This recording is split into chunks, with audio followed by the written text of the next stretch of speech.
अज्ञानतिमिरान्धस्य ज्ञानाञ्जनशलाकया चक्षुरुन्मिलितं येन तस्मै श्रीगुरवे नमः। नमो विष्णुपदाय कृष्णप्रेष्ठाय भूतले श्रीमते भक्तिवेदान्त स्वामिनिति नामिने। नमस्ते सरस्वती देवे गौरवाणी प्रचारिणे निर्विशेषा शून्यवादी पाश्चात्य देश तारिणे। हरे कृष्णा, आप सबको स्वागत है भगवद गीता ऑनलाइन कोर्स में।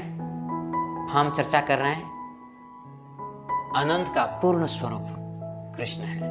कृष्ण अनंत का पूर्ण स्वरूप है। तो इस बारे में आगे बढ़ते हैं। आज हमने देखा कि भगवान कृष्ण स्वयं कहते हैं उनसे बढ़कर और कुछ नहीं है। मतः परतरम नान्यत किंचित अस्ति धनंजय। अगर परम सत्य क्या है वो कृष्ण की आगे नहीं हो सकता है। परम सत्य कृष्ण के पास जाकर रुक जाता है। और भगवान कृष्ण 10वें अध्याय में ये कह रहे हैं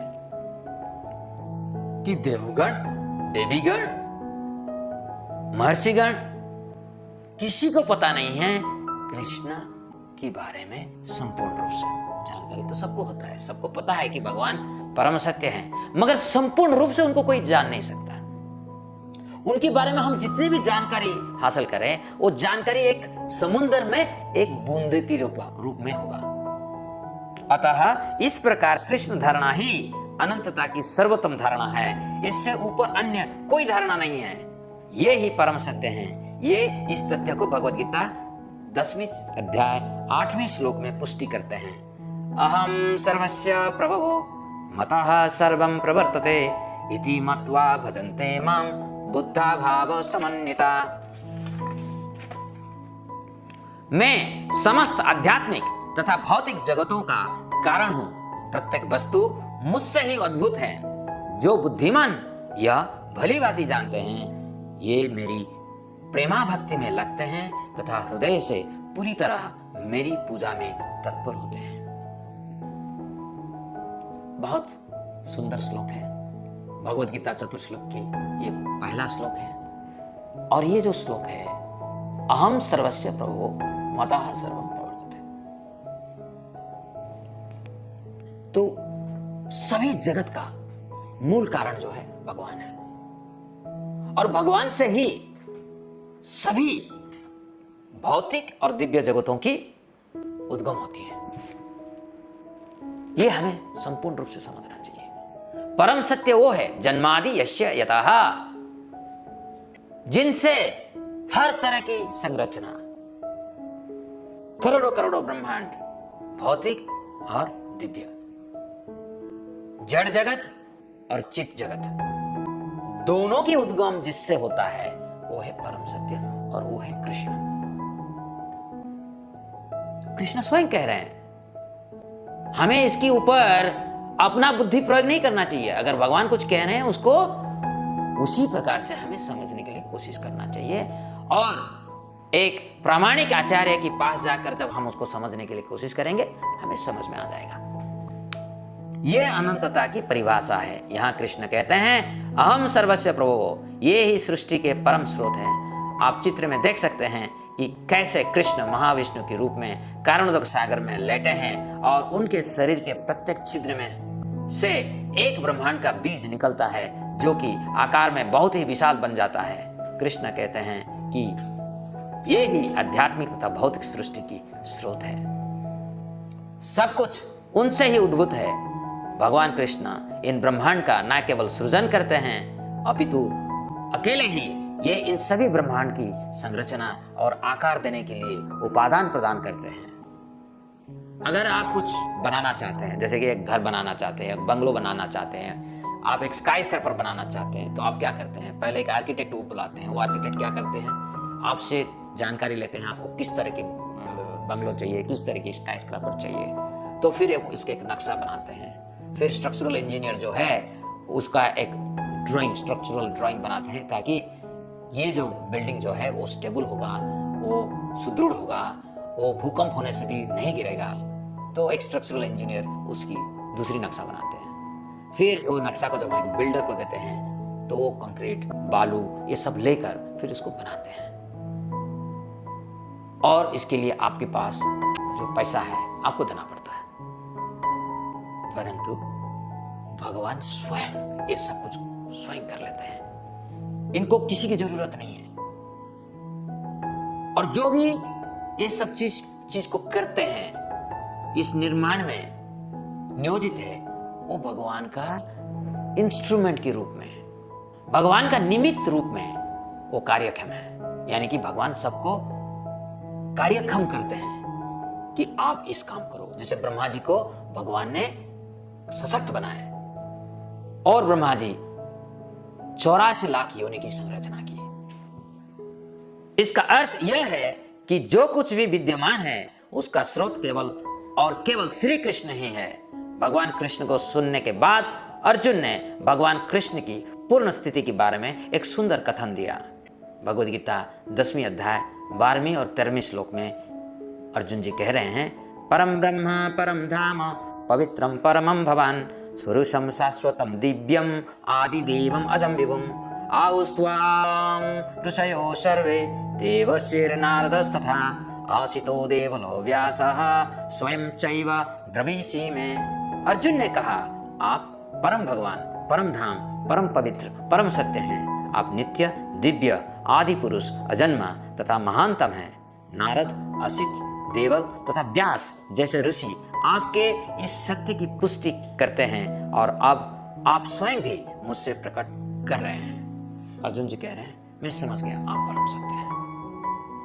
परम सत्य की पूर्ण स्वरूप जो है स्वयं आप है, जिनको मैं मान रहा था कि मेरा एक सामान्य मित्र है। आप मेरा सामान्य मित्र नहीं है, आप परम सत्य की पूर्ण स्वरूप हैं। और ये बात पहले ही ब्रह्मा जी कहे, नारद जी भी कहे, भगवान शिव भी कहे, सारे तत्वदर्शी इसको जानते हैं और आप स्वयं मुझे इस तथ्य को बता रहे हैं। मैं आपको कोटि कोटि प्रणाम करता हूं। ये अर्जुन की कहना है। तो आप अर्जुन की बात मानेंगे ना? कोई आकर भगवत गीता पढ़ के कुछ बकवास कर देगा, आप उसको समझ लेंगे, सत्य मान लेंगे?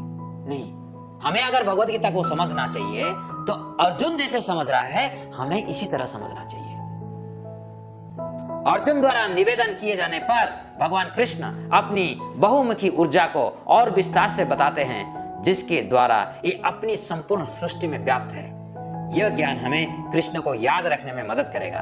10वीं अध्याय में कृष्ण कहते हैं, हे अर्जुन, मैं समस्त जीवों की हृदय में स्थित परमात्मा हूँ। मैं ही समस्त जीवों को आदि, मध्य तथा अंत हूँ। वो आगे कहते हैं, मैं आदित्यों में विष्णु, प्रकाशों में तेजस्वी सूर्य, मरुतों में मरीचि तथा नक्षत्रों में चंद्रमा हूँ। मैं वेदों में सामवेद हूँ, देवों में स्वर्ग का राजा इंद्र हूँ, इंद्रियों में मन हूँ तथा समस्त जीवों में जीवन शक्ति चेतना हूँ। मैं समस्त रुद्र में शिव हूँ, यक्ष तथा राक्षसों में संपत्ति तथा देवता कुबेर हूँ, वस्तुओं में अग्नि हूँ और समस्त पर्वतों में मेरु हूँ। इस तरह के आख्यान के बाद उन्होंने भगवद गीता 10वीं अध्याय अंतिम श्लोक में भगवान स्वयं कह रहे हैं, अपने आप को ऐसे वर्णन करने के बाद, अपनी विभूति की चर्चा करने के बाद, प्रदर्शन करने के बाद भगवान कृष्ण कह रहे हैं अर्जुन को, अथवा बहुनि एतेन किम ज्ञातेन तवार्जुन विष्टव्याहम इदम कृष्णम एकांशेन स्थितो जगत। किंतु है अर्जुन, इस सारे विशद ज्ञान की आवश्यकता क्या है? मैं तो अपने एक अंश मात्र से संपूर्ण ब्रह्मांड में व्याप्त होकर इसको धारण करता हूं। भगवान की कहना है, अर्जुन मेरा भक्त बन जाओ, मुझे अपना दिल में रखो, बचाओ। इससे बड़ा और जीवन की कोई लक्ष्य नहीं हो सकता है। परंतु भगवत गीता पढ़ने के बाद भी लोग भगवान के भक्त बनते नहीं है। ये सबसे बड़ा दुख की बात है। क्यों? क्योंकि प्रामाणिक आचार्य से भगवत गीता को सीखने के लिए कोशिश करते नहीं है। इसलिए भगवान की चरणों में इनकी भक्ति होती नहीं है। भगवान कृष्ण इच्छा मात्र से लाखों ब्रह्मांड को सहजता से प्रकट करते हैं।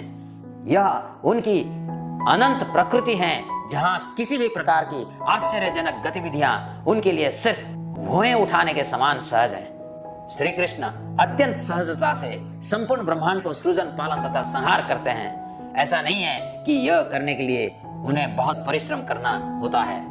भगवान को अपनी रचना को बनाए रखने और संवारने के लिए कोई तनाव नहीं लेना पड़ता।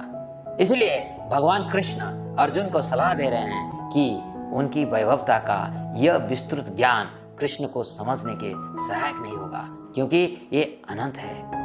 व्यापकता के संदर्भ में उनका यह विस्तृत ज्ञान किसी को भी कृष्ण की अनंतता को समझने में मदद नहीं करेगा। यानी कि कृष्ण के बारे में हम जितनी भी जानकारी ले बहुत छोटा पड़ जाएगा। कृष्ण वो अनंत है जिसको पहुंचने के लिए देवलोक में ब्रह्मा, शिव जी सब अक्षम हैं। हम कैसे सक्षम हो सकते हैं? यह अर्थ नहीं है कि भगवान की तत्व के बारे में हम प्रश्न ना करें। प्रश्न करेंगे, समझेंगे, समझने के बाद भी हमें यह समझ आ जाएगा कि भगवान ऐसे अनंत है, हम उनकी चरणों में अपने आप को समर्पित कर देते हैं और भगवान को हम दिल में बसाते हैं। और जब हमारे भगवान हमारे दिल में बैठते हैं तो हमें जो चाहिए, जो करना चाहिए, वो स्वयं बता देंगे। हमारा जीवन के लक्ष्य की पूर्ति जो है इसी में है कि हमारे दिल में भगवान बैठे, वास करें, निवास करें। और जब भगवान हमारे दिल में निवास करेंगे, हमें जो ज्ञान चाहिए हमारे कर्तव्य के लिए भगवान दे देंगे।